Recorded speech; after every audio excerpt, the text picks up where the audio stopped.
Hello everyone. Welcome to this channel. Today we are going to talk about Western political thought. Since UGC exams are very near, you know that UGC NET is going to happen in December, and we also have students who are preparing for CUET. So first thing first, which we will be doing in this is talking about not the entire syllabus but only a particular subject or domain which will be easy for us to complete, and we will proceed accordingly with various other options and other streams like now it is Western political thought, then we'll contour around political theory, then we will delve into Indian political thought, and then we'll come across public administration, comparative politics, international relations, public policies. Whatever is needful, we'll be doing according to that. So you can see in the screen like the thinkers which we will be covering. I have divided the thing into three parts. That is ancient. In ancient, we will be talking about Socrates, Plato, and Aristotle. So you know that you have been following many channel. So very limited informations are there there for Socrates. So obviously there is a privilege from this channel that you will be knowing about Socrates, because without knowing Socrates you will not be able to know about Plato. Okay, why Plato has a differentiated opinion about various streams, like how he has been anti-democracy. Okay, so you have to know about everything, and this without having a full information about Socrates is not possible to access the mind of Plato. Okay, then we'll talk about Aristotle, who is also one of the most like important thinker for Western political philosophy, as he is also known as the father of political science. So in the medieval, we'll talk about Saint Augustine, because we have various issues of the divine rights of the king, and then we'll talk about Polybus and Cicero. So this is something which we will be delving into the details, talking at length about the medieval time, like what are the streams, what are the things we have to keep in mind, because these three thinkers, very limited questions are asked from this portion, but they are also equally important, because without having knowledge about them, you won't be able to have a comprehensive knowledge about what is going to happen into the modern era, and which is we have divided and split it this thing into Machiavelli, because in Machiavelli there are many things, like we will also come about whenever we talk about modernity, we talk about Renaissance. So along with Renaissance, we have Machiavelli and how he has segregated politics from ethics. Then we'll talk about his morality, republicanism, religion, and what was dividing Florence or Italy at the time. So next, in the very next part, we'll be talking about the three social contractualists, that is Hobbes, Locke, and Rousseau.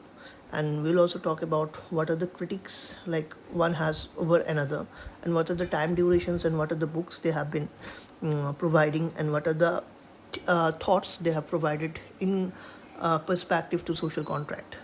So this is another most important sphere. And third is about Kant. So Immanuel Kant, he is a well-known political philosopher and an eminent scientist, so social scientist obviously. So he has given his idea on enlightenment, and we also will know about his idea on pure reason, how pure reason is contradictory and how it is not suitable for average minds. So we will be talking about that, because Kant lived in a time when French Revolution was at peak. So obviously from Kantian view to what we are imagining into a different level. Then we will be talking about Hegel, how he has defined his dialectics, Hegel's theory of state, how he has devised means a strict inclination while maintaining his streams for streams for what, stream for religion on one hand, balancing a stream for religion on one hand, and he has also created his theory for state. Okay, then we'll talk about Hegel's idea of idealism or history, and then we will flash back to Karl Marx. And this is very vital topic, because there are a lot of questions which comes from Karl Marx, because hence you know that Marx is a very important political philosopher. He talks about dialectical materialism, and then what he meant by dialectics, and what is class struggle, and how a revolution is happening. Okay, and who are the two classes between whom the struggle has been waged. And then we will be talking about Marx's vision that he has uprised in terms of communism, what communism actually is. And if we have time, we will talk about neo-Marxist and what the neo-Marxist and what are the things we will come across the Marxism along with neo-Marxism. Okay.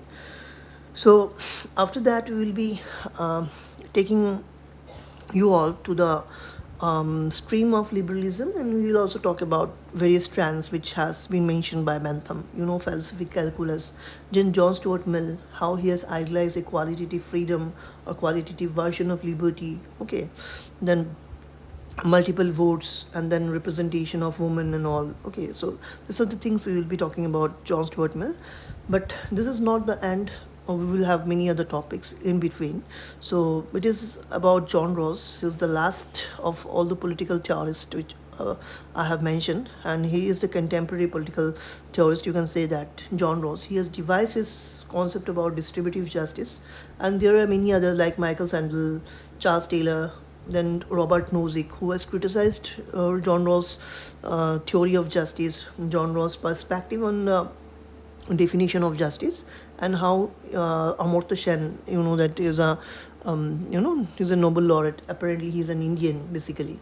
Okay, so how Amartya Sen has defined and brought a differentiated perspective about the uh, theme of justice, which Rawls has failed to usher in his theory, we'll also be talking. But all this topic will not be taught, like as a whole. It will be devised in a patterned way. Like we will be bringing up individual videos for one particular thinker at a time, and I will try to make the entire thing very lucid, very crisp, and to the point, without any kind of providing divergence from one topic to another just to increase my viewers and watch time. This is not the thing which I will be doing. This is completely for the sake of the students, because I was also a student. What are the difficulties I have faced?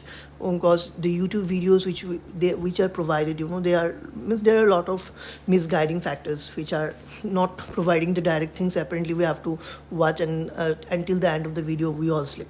We know it very well. So I'll try to make the lecture as simple as possible, and apparently there will be questions. There will be things like I will be posting multiple choice questions. You will also need to answer them, and apparently we'll have a quick preparation without me wasting any more time, and hope we will have a successful session, and then we will end up in bringing up the round of questions. I'll also be providing you with the MCQs and the previous year's questions for you all, and from that PDF you can also generate your ideas and you can solve, and like you can also redress if needed. I will also create like various Google forms. You can answer the questions and you can give it to me. I will also mark who has got highest in that, so we can have a comprehensive sessions doing that. Okay, so not to extend any further, so this is the syllabus for Western political thought which we will be preparing for UGC NET, apparently with CUET. So let's meet when the first video on Socrates is made. Thank you. Have a nice day.